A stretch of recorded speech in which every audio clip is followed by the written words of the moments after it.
ਨਾਨਕ ਨਾਮ ਚੜ੍ਹਦੀ ਕਲਾ, ਤੇਰੇ ਭਾਣੇ ਸਰਬੱਤ ਦਾ ਭਲਾ। ਚੈਨਲ ਨਾਲ ਜੁੜੇ ਰਹਿਣ ਲਈ ਚੈਨਲ ਨੂੰ ਸਬਸਕ੍ਰਾਈਬ ਜ਼ਰੂਰ ਕਰ ਲਓ ਅਤੇ ਬੈਲ ਆਈਕਨ ਨੂੰ ਜ਼ਰੂਰ ਦਬਾ ਲਓ ਤਾਂ ਕਿ ਤੁਹਾਨੂੰ ਆਉਣ ਵਾਲੀ ਵੀਡੀਓ ਦੀ ਅਪਡੇਟ ਮਿਲਦੀ ਰਹੇ। ਪਾਰਟ 2 ਤੁਸੀਂ ਸੁਣ ਚੁੱਕੇ ਆ, ਜਿਨ੍ਹਾਂ ਨੇ ਨਹੀਂ ਸੁਣੇ ਉਹ ਸੁਣ ਸਕਦੇ ਨੇ, ਡਿਸਕ੍ਰਿਪਸ਼ਨ 'ਚ ਆਪਾਂ ਲਿੰਕ ਦੇ ਦਿਆਂਗੇ। ਹੁਣ ਬ੍ਰਾਹਮਣਾਂ ਨਾਲ ਜਦੋਂ ਗੁਰੂ ਰਵਿਦਾਸ ਜੀ ਤੋਂ ਉਹ ਵੈਰ ਕਰਨ ਲੱਗ ਪਏ। ਬ੍ਰਾਹਮਣ ਜਾਤੀ ਤਾਂ ਉੱਤਮ ਸੀ, ਵਿੱਦਿਆ ਪੜ੍ਹਨੀ ਅਤੇ ਪੜ੍ਹਾਉਣੀ ਇਹਨਾਂ ਦਾ ਮੁੱਖ ਕਰਮ ਸੀ। ਵਿਦਵਾਨ ਹੋਣ ਕਰਕੇ ਰਾਜ ਦਰਬਾਰ ਵਿੱਚ ਸਤਿਕਾਰ ਗਏ। ਰਾਜੇ ਦੇ ਸਤਿਕਾਰ ਨੇ ਇਹਨਾਂ ਨੂੰ ਹੰਕਾਰੀ ਅਤੇ ਲਾਲਚੀ ਬਣਾ ਦਿੱਤਾ। ਬ੍ਰਾਹਮਣ ਜਾਤੀ ਤੋਂ ਬਿਨਾਂ ਸਾਰੇ ਮਨੁੱਖਾਂ ਨੂੰ ਬਹੁਤ ਨੀਵਾਂ ਸਮਝਣ ਲੱਗ ਪਏ। ਭਾਰਤ ਦੀ 11 ਕਰੋੜ ਦੇ ਲਗਭਗ ਮਨੁੱਖ ਗਿਣਤੀ, ਜਿਸ ਨੂੰ ਅਛੂਤ, ਸ਼ੂਦਰ ਜਾਂ ਦਲਿਤ ਜਾਤੀਆਂ ਕਿਹਾ ਜਾਂਦਾ ਸੀ, ਤਾਂ ਮਨੁੱਖ ਮੰਨਣ ਤੋਂ ਵੀ ਨਾਂਹ ਕਰ ਦਿੱਤੀ ਸੀ। ਬ੍ਰਾਹਮਣਾਂ ਨੇ ਮਨੂ ਸਮਰਿਤੀਆਂ ਤਿਆਰ ਕੀਤੀਆਂ। ਉਹਨਾਂ ਵਿੱਚ ਐਸੇ ਕਾਨੂੰਨ ਘੜੇ ਜਿਨ੍ਹਾਂ ਅਨੁਸਾਰ ਸ਼ੂਦਰ ਨਾ ਪਰਮਾਤਮਾ ਦੀ ਭਗਤੀ ਕਰ ਸਕਦੇ ਸੀ, ਨਾ ਮੰਦਰ ਵਿੱਚ ਜਾ ਸਕਦੇ ਸੀ ਅਤੇ ਨਾ ਵੇਦ ਵਿੱਦਿਆ ਪੜ੍ਹ ਸੁਣ ਸਕਦੇ ਸੀ। ਜੇ ਕੋਈ ਆਤਮਿਕ ਗਿਆਨ ਹਾਸਲ ਕਰਨ ਦਾ ਯਤਨ ਕਰਦਾ ਤਾਂ ਉਸ ਨੂੰ ਕਰੜੀ ਸਜ਼ਾ ਦਿੱਤੀ ਜਾਂਦੀ। ਰਵਿਦਾਸ ਜੀ ਮਹਾਰਾਜ ਝਮਾਰ ਸਨ। ਰਾਮ ਭਗਤੀ ਦੇ ਕਾਰਨ ਲੋਕ ਉਹਨਾਂ ਦੀ ਪੂਜਾ ਅਤੇ ਸੇਵਾ ਕਰਨ ਲੱਗ ਪਏ ਸਨ। ਬਹੁਤ ਸਾਰਿਆਂ ਨੇ ਆਪਣਾ ਗੁਰੂ ਮੰਨ ਲਿਆ ਸੀ। ਰਵਿਦਾਸ ਜੀ ਨੇ ਜਦੋਂ ਮੰਦਰ ਪਾ ਲਿਆ ਤਾਂ ਚਮੜੇ ਦੀ ਕਿਰਤ ਛੱਡ ਦਿੱਤੀ। ਭਗਤੀ ਪੂਜਾ ਪਾਠ 'ਤੇ ਹੀ ਹੋ ਗਏ ਸੀ ਤਾਂ ਉਹਨਾਂ ਦੀ ਵਡਿਆਈ ਬਹੁਤ ਜਗ੍ਹਾ 'ਤੇ ਹੋ ਗਈ। ਗੁਰੂ ਰਵਿਦਾਸ ਜੀ ਮਹਾਰਾਜ ਦੀ ਵਡਿਆਈ ਹੋ ਗਈ। ਦੂਰੋਂ ਦੂਰੋਂ ਜਗਿਆਸੂ ਅਤੇ ਸ਼ਰਧਾਲੂ ਆਉਣੇ ਸ਼ੁਰੂ ਹੋਏ। ਰਾਮ ਨਾਮ ਦਾ ਉਪਦੇਸ਼ ਕਰਦੇ, ਮੰਦਰ ਵਿੱਚ ਪੂਜਾ ਹੁੰਦੀ। ਬ੍ਰਾਹਮਣਾਂ ਪੰਡਤਾਂ ਨੇ ਜਦੋਂ ਵੇਖਿਆ ਕਿ ਉਹਨਾਂ ਦੀ ਤਰ੍ਹਾਂ ਗੁਰੂ ਜੀ ਨੂੰ ਲੋਕੀ ਪੂਜਦੇ ਨੇ, ਉਹ ਗੁਰੂ ਬਣ ਬੈਠੇ ਨੇ, ਚਰਨ ਧੋ ਕੇ ਚਰਨਾਮਤ ਦਿੰਦੇ ਨੇ, ਚੇਲੇ ਬਣਾਉਣ ਵੇਲੇ ਦੀਖਿਆ ਦਿੱਤੀ ਜਾਂਦੀ ਹੈ। ਕਈ ਰਾਜੇ ਅਤੇ ਹੋਰ ਉੱਚੀ ਕੁੱਲ ਵਾਲੇ ਹਿੰਦੂ ਦੀਖਿਆ ਅਤੇ ਨਾਮ ਲੈਣ ਵਾਸਤੇ ਆਉਂਦੇ ਹਨ। ਬ੍ਰਾਹਮਣ ਈਰਖਾ ਦੀ ਜਵਾਲਾ ਨਾਲ ਸੜ ਬਲ ਕੇ ਕੋਲਾ ਹੋ ਗਏ। ਮਨੂ ਸਮਰਿਤੀ ਦਾ ਆਸਰਾ ਲੈ ਕੇ ਉਹ ਕਾਸ਼ੀ ਦੇ ਨਵਾਬ ਅੱਗੇ ਹਾਜ਼ਰ ਹੋ ਗਏ। ਰਵਿਦਾਸ ਜੀ ਦੀ ਸ਼ਿਕਾਇਤ ਕੀਤੀ। ਰਵਿਦਾਸ ਜੀ ਹਿੰਦੂਆਂ ਦਾ ਧਰਮ ਭ੍ਰਿਸ਼ਟ ਕਰਦੇ ਹਨ, ਦੇਵਤਿਆਂ ਦੀ ਪੂਜਾ ਕਰਦੇ ਹਨ। ਬ੍ਰਾਹਮਣਾ ਬਿਨਾਂ ਕੋਈ ਦੇਵਤਿਆਂ ਦੀ ਪੂਜਾ ਨਹੀਂ ਕਰ ਸਕਦਾ, ਇਹ ਬ੍ਰਾਹਮਣਾਂ ਨੇ ਕਿਹਾ। ਦੇਵ ਦਰਸ਼ਨ ਕਰਨ ਦੀ ਵੀ ਆਗਿਆ ਨਹੀਂ ਹੈ ਸ਼ੂਦਰਾਂ ਨੂੰ। ਉਹਨਾਂ ਦੇ ਮੰਦਰ ਵਿੱਚੋਂ ਦੇਵਤਿਆਂ ਦੀਆਂ ਮੂਰਤੀਆਂ ਚੁਕਵਾ ਦਿੱਤੀਆਂ ਜਾਣ, ਉਹਨਾਂ ਦੀ ਦੁਕਾਨ ਬੰਦ ਕਰ ਦਿੱਤੀ ਜਾਵੇ। ਅਸਾਂ ਦਾ ਧਰਮ ਭ੍ਰਸ਼ਟ ਹੁੰਦਾ ਹੈ। ਜਦੋਂ ਧਰਮ ਭ੍ਰਸ਼ਟ ਹੋਵੇ ਸਮਝੋ ਮਹਾਂਪਰਲੋ ਆਈ। ਆਪ ਸ਼ਹਿਰ ਦੇ ਹਾਕਮ ਜੇ, ਸਾਡੀ ਬੇਨਤੀ ਕਬੂਲ ਕਰੋ। ਇਹ ਬ੍ਰਾਹਮਣਾਂ ਨੇ ਜਾ ਕੇ ਉੱਥੇ ਦੇ ਰਾਜੇ ਨੂੰ ਆਖਿਆ। ਕਾਸ਼ੀ ਦਾ ਨਵਾਬ ਬਹੁਤ ਧਰਮੀ ਅਤੇ ਖੁਦਾ ਦੇ ਭੈ ਵਾਲਾ ਬੰਦਾ ਸੀ। ਕਬੀਰ ਜੀ ਅਤੇ ਬਾਦਸ਼ਾਹ ਦੇ ਝਗੜੇ ਨੂੰ ਉਹਨਾਂ ਨੇ ਸੁਣਿਆ ਹੋਇਆ ਸੀ। ਉਹ ਕਿਸੇ ਫਕੀਰ ਜਾਂ ਸੰਤ ਨੂੰ ਤੰਗ ਨਹੀਂ ਸੀ ਕਰਦਾ। ਰਵਿਦਾਸ ਜੀ ਵਿਰੁੱਧ ਬ੍ਰਾਹਮਣਾਂ ਦੀ ਅਰਜ਼ੀ ਸੁਣ ਕੇ ਉਸ ਨੇ ਰਵਿਦਾਸ ਜੀ ਨੂੰ ਸੱਦਿਆ। ਉਹ ਬ੍ਰਾਹਮਣਾਂ ਅਤੇ ਰਵਿਦਾਸ ਜੀ ਨੂੰ ਆਖਣ ਲੱਗਾ, ਰਾਮ ਭਗਤ ਸੁਣੋ, ਦੇਵਤਿਆਂ ਦੀ ਪੂਜਾ ਦਾ ਮਾਮਲਾ ਹੈ। ਸਾਰੇ ਤੁਸੀਂ ਰਾਮ ਕ੍ਰਿਸ਼ਨ ਪਰਮਾਤਮਾ ਜਾਂ ਹੋਰ ਕਿਸੇ ਨਾ ਕਿਸੇ ਦੇਵਤਾ ਦੇ ਭਗਤ ਹੋ। ਦੇਵਤਿਆਂ ਅਤੇ ਦੇਵੀਆਂ ਜਿਨ੍ਹਾਂ ਮੂਰਤੀਆਂ ਨੂੰ ਤੁਸੀਂ ਪੂਜਦੇ ਹੋ ਅਤੇ ਮੰਦਰਾਂ ਵਿੱਚ ਰੱਖੀਆਂ ਹੋਈਆਂ, ਤੁਹਾਡੇ ਨਾਲ ਕਿੰਨਾ ਕੁ ਪਿਆਰ ਹੈ, ਇਹ ਮਾਮਲਾ ਮੇਰੀ ਸਮਝ ਤੋਂ ਦੂਰ ਹੈ। ਮੈਂ ਮਾਮੂਲੀ ਜਿਹਾ ਪਾਪੀ ਅਤੇ ਖੁਦਾਈ ਬੰਦਾ ਹਾਂ, ਕੋਈ ਨੇਕ ਕਰਮ ਨਹੀਂ ਕੀਤਾ। ਆਤਮਿਕ ਮੰਡਲਾਂ ਦਾ ਕਿਵੇਂ ਜਾਣੂ ਹੋਵਾਂਗਾ। ਮੇਰੀ ਤਾਂ ਇਹ ਰਾਏ ਹੈ ਕਿ ਭਗਤ ਰਵਿਦਾਸ ਜੀ ਦੇ ਮੰਦਰ ਦੇ ਦੇਵਤੇ ਚੁਕਵਾ ਕੇ ਗੰਗਾ ਕਿਨਾਰੇ ਰੱਖ ਦਈਏ। ਗੰਗਾ ਦੇ ਦੂਸਰੇ ਪਾਸੇ ਪਹਿਲਾਂ ਉਹਨਾਂ ਦੇਵਤਿਆਂ ਨੂੰ ਬ੍ਰਾਹਮਣ ਆਵਾਜ਼ ਦੇ ਦੇਣ। ਜੇ ਦੇਵਤੇ ਆਪਣੇ ਆਪ ਬਿਨਾਂ ਕਿਸੇ ਮਨੁੱਖ ਸਹਾਇਤਾ ਦੇ ਬ੍ਰਾਹਮਣਾਂ ਕੋਲ ਚਲੇ ਗਏ ਤਾਂ ਪੂਜਾ ਦਾ ਹੱਕ ਬ੍ਰਾਹਮਣਾਂ ਦਾ ਹੋਵੇਗਾ। ਜੇ ਨਾ ਆਏ ਤਾਂ ਬ੍ਰਾਹਮਣਾਂ ਦਾ ਕੋਈ ਹੱਕ ਵੀ ਨਾ ਹੋਵੇਗਾ। ਜੇ ਦੋਹਾਂ ਦੇ ਸੱਦਿਆਂ ਉੱਪਰ ਆ ਗਏ ਤਾਂ ਅੱਧੇ ਅੱਧੇ ਦੇਵਤੇ ਵੰਡ ਕੇ ਦਿੱਤੇ ਜਾਣਗੇ। ਇਸ ਤਰ੍ਹਾਂ ਹੀ ਝਗੜਾ ਨਜਿੱਠਿਆ ਜਾ ਸਕਦਾ ਹੈ, ਹੋਰ ਤਾਂ ਕੋਈ ਰਾਹ ਨਹੀਂ। ਪੰਡਤਾਂ ਨੂੰ ਮਾਣ ਸੀ ਕਿ ਉਹ ਜੰਤਰਾਂ ਮੰਤਰਾਂ ਨਾਲ ਜੋਤਿਸ਼ ਵਿਦਿਆ, ਕਾਲੇ ਇਲਮਾਂ ਜਾਂ ਜਾਦੂ ਟੂਣਿਆਂ ਨੂੰ ਜਾਣਦੇ ਸਨ ਅਤੇ ਪੱਥਰ ਦੀਆਂ ਦੇਵ ਮੂਰਤੀਆਂ ਨੂੰ ਆਪਣੇ ਵੱਲ ਖਿੱਚ ਲੈਣਗੇ। ਅਤੇ ਉਹਨਾਂ ਲਈ ਮਾਮੂਲੀ ਗੱਲ ਸੀ, ਉਹਨਾਂ ਨੂੰ ਇਹ ਲੱਗਿਆ ਉਹ ਖੁਦ ਭਗਵਾਨ ਰੂਪ ਹਨ, ਪਵਿੱਤਰਤਾ ਉਹਨਾਂ ਕੋਲ ਹੈ। ਇਹ ਬ੍ਰਾਹਮਣ ਸਮਝਦੇ ਸੀ।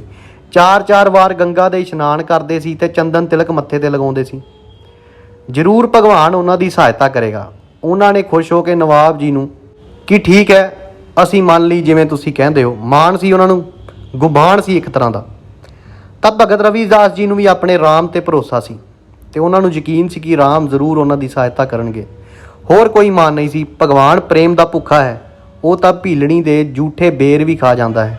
ਜੇ ਦਿਲ ਵਿੱਚ ਸੱਚੀ ਭਗਤੀ ਤੇ ਪਿਆਰ ਹੋਵੇ। ਰਵਿਦਾਸ ਜੀ ਨੇ ਨਵਾਬ ਨੂੰ ਉੱਤਰ ਦਿੱਤਾ, ਮੇਰੇ ਵੱਲੋਂ ਸਾਰਿਆਂ ਨੂੰ ਖੁੱਲ੍ਹਾ ਸੱਦਾ ਹੈ। ਜੋ ਫੈਸਲਾ ਚਾਹੋ ਸੋ ਕਰੋ। ਚਾਹੋ ਤਾਂ ਮੰਦਰ ਗੇਰ ਦਿਓ, ਭਗਵਾਨ ਦਾ ਮੰਦਰ ਹੈ, ਭਗਵਾਨ ਨੇ ਆਪ ਤਿਆਰ ਕਰਵਾਇਆ ਹੈ। ਜੇ ਉਹ ਚਾਹੇਗਾ ਤਾਂ ਰੱਖ ਲਵੇਗਾ, ਨਹੀਂ ਤਾਂ ਮੰਦਰ ਗਿਰ ਜਾਵੇਗਾ। ਦੇਵਤੇ ਚੁੱਕ ਕੇ ਲੈ ਜਾਓ, ਜਿੱਥੇ ਜੀ ਕਰਦਾ ਹੈ ਰੱਖੋ। ਰਵਿਦਾਸ ਜੀ ਦੇ ਮੰਦਰ ਵਿੱਚੋਂ ਸਾਰੀਆਂ ਦੇਵ ਮੂਰਤੀਆਂ ਉਠਾਈਆਂ ਗਈਆਂ। ਚੰਦਨ ਦੀ ਚੌਂਕੀ ਉੱਤੇ ਬੜੇ ਸਤਿਕਾਰ ਨਾਲ ਗੰਗਾ ਦੇ ਪਾਸ ਰੱਖ ਦਿੱਤੀਆਂ ਗਈਆਂ। ਕੋਲ ਕੋਈ ਮਨੁੱਖ ਨਾ ਰਹਿਣ ਦਿੱਤਾ। ਨਵਾਬ ਨੇ ਪਹਿਲਾਂ ਪੰਡਤਾਂ ਨੂੰ ਹੁਕਮ ਕੀਤਾ ਕਿ ਉਹਨਾਂ ਦੇਵਤਿਆਂ ਨੂੰ ਗੰਗਾ ਜਲ ਉੱਪਰੋਂ ਦੀ ਆਵਾਜ਼ ਮਾਰ ਕੇ ਸੱਦੋ। ਪੰਡਤ ਲੱਗੇ ਆਵਾਜ਼ਾਂ ਮਾਰਨ। 2 ਘੰਟੇ ਆਵਾਜ਼ਾਂ ਮਾਰ ਕੇ ਥੱਕ ਗਏ। ਪੱਥਰ ਦੀਆਂ ਜੜ ਮੂਰਤੀਆਂ ਕਿਵੇਂ ਤੁਰ ਕੇ ਉਹਨਾਂ ਕੋਲ ਆਉਣਗੀਆਂ? ਉਹਨਾਂ ਨੂੰ ਬੋਲ ਕਿਵੇਂ ਸੁਣਾਈ ਦੇਵੇ? ਜਦੋਂ ਆਵਾਜ਼ਾਂ ਨਾ ਸੁਣੀਆਂ ਤਾਂ ਪੰਡਤਾਂ ਵਿੱਚੋਂ ਕਈਆਂ ਨੇ ਵੇਦ ਮੰਤਰ, ਕਈਆਂ ਨੇ ਜਾਦੂ ਟੂਨੇ ਜੰਤਰ ਮੰਤਰ ਪੜ੍ਹਨੇ ਤੇ ਕਰਨੇ ਸ਼ੁਰੂ ਕਰ ਦਿੱਤੇ। ਨਵਾਬ ਅਤੇ ਲੋਕ ਉਸ ਨਿਰਾਲੀ ਲੜਾਈ ਨੂੰ ਬੜੇ ਮੌਜ ਨਾਲ ਵੇਖ ਰਹੇ ਸਨ। ਪੂਰਾ ਟਿੱਲਾ ਆਪਣੀਆਂ ਸਾਰੀਆਂ ਸ਼ਕਤੀਆਂ ਤੇ ਵਿਦਿਆਵਾਂ ਨੂੰ ਪਰਖ ਕੇ ਪੰਡਤਾਂ ਨੇ ਹਾਰ ਮੰਨ ਲਈ। ਹਾਰ ਮੰਨਣ ਵੇਲੇ ਆਖਿਆ, ਕਲਯੁਗ ਵੇਲੇ ਦੇਵ ਮੂਰਤੀਆਂ ਨਾ ਚੇਤਨਤਾ ਵਿੱਚ ਆ ਸਕਦੀਆਂ ਨੇ ਤੇ ਨਾ ਭਾਖੀਆਂ ਦੇ ਸਕਦੀਆਂ ਨੇ। ਇਹ ਤਾਂ ਚੁੱਪ ਤੇ ਅਹਿਲ ਹੀ ਨਰ ਨਾਰੀ ਦੀਆਂ ਅਰਦਾਸਾਂ ਸੁਣ ਕੇ ਉਹਨਾਂ ਦੀਆਂ ਲੋੜਾਂ ਪੂਰੀਆਂ ਕਰਦੀਆਂ ਨੇ। ਪੰਡਤਾਂ ਦਾ ਇਹ ਉੱਤਰ ਸੁਣ ਕੇ ਨਵਾਬ ਹੱਸ ਪਿਆ। ਉਸਨੇ ਹੱਸਦਿਆਂ ਹੋਇਆ ਰਵਿਦਾਸ ਜੀ ਨੂੰ ਆਖਿਆ, ਹੇ ਰਾਮ ਭਗਤ, ਲਓ ਹੁਣ ਤੁਸੀਂ ਆਪਣੇ ਦੇਵਤਿਆਂ ਨੂੰ ਆਪਣੇ ਕੋਲ ਸੱਦ ਲਵੋ। 7 ਬਚਨ ਆ ਕੇ ਰਵਿਦਾਸ ਜੀ ਚੌਂਕੜਾ ਮਾਰ ਕੇ ਬੈਠ ਗਏ। ਧਿਆਨ ਭਗਵਾਨ ਦੇ ਚਰਨਾਂ ਵਿੱਚ ਜੋੜ ਲਿਆ। ਨੈਣ ਮੂੰਦ ਲਏ। ਆਪਣੇ ਰਾਮ ਨੂੰ ਯਾਦ ਕਰਦੇ ਹੋਏ ਆਪਣੀ ਉਚਾਰੀ ਬਾਣੀ ਦਾ ਗਾਇਨ ਕਰਨ ਲੱਗੇ। ਕੁਪੂ ਭਰਿਓ ਜੈਸੇ ਦਾਦਰਾ, ਕਛੂ ਦੇਸ ਵਿਦੇਸ ਨਾ ਬੂਝ। ਐਸੇ ਮੇਰਾ ਮਨ ਵਿਖਿਆ, ਕੁਛ ਆਰਾ ਭਾਰ ਨਾ ਸੂਝ। ਸਗਲ ਭਵਨ ਤੇ ਨਾਇਕਾ, ਇੱਕ ਛਿਣ ਦਰਸ ਦਿਖਾਈ ਜੀ। ਰਹਾਓ ਮਲਣ ਭਈ ਮਤ, ਮਾਧਵਾ ਤੇਰੀ ਗਤ ਲਿਖੀ ਨਾ ਜਾਈ। ਕਰਹੂ ਕਿਰਪਾ ਭ੍ਰਮ ਚੁਕਾਈ, ਮੈਂ ਸੁਮਿਤ ਦੇ ਸਮਝਾਈ। जोगीसर पावही, नहीं तो गुण कथन अपार। प्रेम भगत के करने कहू, रविदास चमार। घोड़ी पूर्वी। उन्होंने आख्या, हे प्रभु, हे भगवान, मैं उस तरह अनजान हाँ जिमें खूह विच बहुत सारे डड्डू हुंदे ने, पर खूह की हद तो परे उन्होंने कोई ज्ञान नहीं हुंदा। इस तरह मेरा मन विषय विकारां दे जाल विच घिरिया होया है। इस विचों सुतंत्रता हासिल करने वास्ते कोई नेड़े दा किनारा नहीं दिसदा। भाव की जगत पदार्थां विच मन इन्ना खचत होया है कि उस दा निकलना असंभव है। हे सारे जगत, सत्तां दीपां ते सत्तां पतालां दे मालक, एक वार मैनू दर्शन जरूर दे। हे भगवान, मेरी मत मलीन है, तेरा भेत नहीं पा सकदा। मेरे ते मेहर करो ताकि मेरे भरम दूर होण ते समझ होवे। हे भगवान, तेरे गुणां दा पारावार कोई नहीं पा सकदा। बड़े वड्डे जोगी ते मुनी भी गति नहीं जान सकते। बस मेरे कोल तां प्रेम भगती तो बिना कुछ नहीं। मैं तां प्रेम दा वास्ता पा के ही आखदा हाँ, हे भगवान आ के दर्श दिखा। नवाब, काजी, पंडितां ते दर्शकां ने देवतियां उत्ते निगाह गड्डी होई सी। ਉਹ ਕੋਤਕ ਦੇਖਣਾ ਚਾਹੁੰਦੇ ਸਨ। ਮੁਸਲਮਾਨ ਨਵਾਬ ਇੱਕ ਤੀਰ ਨਾਲ 2 ਸ਼ਿਕਾਰ ਕਰਨਾ ਚਾਹੁੰਦਾ ਸੀ। ਇੱਕ ਦੋਹਾਂ ਧਿਰਾਂ ਦਾ ਨਿਆਏ, ਦੂਸਰਾ ਕਿ ਜੇ ਪੱਥਰ ਦੇ ਦੇਵਤੇ ਨਾ ਹਿੱਲੇ ਤਾਂ ਬ੍ਰਾਹਮਣਾਂ ਤੇ ਹਿੰਦੂਆਂ ਨੂੰ ਝੂਠਿਆ ਕਰੇਗਾ ਕਿ ਐਵੇਂ ਬਿਨਾਂ ਬੇਜਾਨ ਪੱਥਰਾਂ ਦੀ ਪੂਜਾ ਕਰਦੇ ਨੇ। ਇਹ ਤੁਹਾਡੀ ਕੋਈ ਸਹਾਇਤਾ ਨਹੀਂ ਕਰ ਸਕਦੇ। ਨਾਲ ਹੀ ਭਗਤ ਰਵਿਦਾਸ ਜੀ ਦੀ ਸੋਭਾ ਬਹੁਤ ਸੁਣੀ ਹੋਈ ਸੀ। ਅਨੇਕਾਂ ਕਰਾਮਾਤਾਂ ਦੀਆਂ ਸਾਖੀਆਂ ਰਵਿਦਾਸ ਜੀ ਦੇ ਸ਼ਰਧਾਲੂਆਂ ਨੇ ਪ੍ਰਚਲਿਤ ਕੀਤੀਆਂ ਹੋਈਆਂ ਸੀ। ਸਾਰੇ ਦੇਖ ਰਹੇ ਸਨ, ਬਹੁਤ ਧਿਆਨ ਨਾਲ ਦੇਖ ਰਹੇ ਸਨ। ਨਵਾਬ ਸਾਹਿਬ, ਉਹ ਦੇਖੋ, ਦੇਵਲ ਹਿੱਲ ਰਹੇ ਹਨ, ਦੇਵਤੇ ਹਿੱਲ ਰਹੇ ਹਨ। ਤੇਜ਼ ਨਿਗਾਹ ਵਾਲੇ ਕਾਜੀ ਨੇ ਨਵਾਬ ਨੂੰ ਇਸ਼ਾਰੇ ਨਾਲ ਦੱਸਿਆ। ਨਵਾਬ, ਕਾਜ਼ੀ, ਪੰਡਤ ਤੇ ਸਾਰੇ ਦਰਸ਼ਕਾਂ ਦੇ ਪੈਰਾਂ ਹੇਠੋਂ ਮਿੱਟੀ ਨਿਕਲ ਗਈ। ਉਹ ਆਸ਼ਚਰਯਚਕਿਤ ਹੋ ਗਏ, ਨਾਲ ਅੱਖਾਂ ਮਲ-ਮਲ ਕੇ ਦੇਖਦੇ ਸਨ ਕਿ ਸੱਚਮੁੱਚ ਹੀ ਸੰਗੇਮਰਮਰ ਦੀਆਂ ਭਾਰੀ ਮੂਰਤੀਆਂ ਹਿੱਲ ਰਹੀਆਂ ਸਨ। ਨਿਰੀਆਂ ਹਿੱਲ ਹੀ ਨਹੀਂ ਰਹੀਆਂ ਸਨ, ਸਗੋਂ ਹੌਲੀ ਹੌਲੀ ਅੱਗੇ ਨੂੰ ਸਰਕਦੀਆਂ ਆਉਂਦੀਆਂ ਸਨ। ਉਹਨਾਂ ਦੇ ਪਿੱਛੇ ਚੌਂਕੀ ਆ ਰਹੀ ਸੀ। ਨਵਾਬ, ਕਾਜ਼ੀ ਤੇ ਦਰਸ਼ਕਾਂ ਦੇ ਚਿਹਰੇ ਖਿੜਨ ਲੱਗੇ, ਪਰ ਬ੍ਰਾਹਮਣਾਂ ਦੇ ਮੂੰਹ ਲਾਜਵੰਤੀ ਦੀ ਤਰ੍ਹਾਂ ਮੁਰਝਾ ਰਹੇ ਸਨ।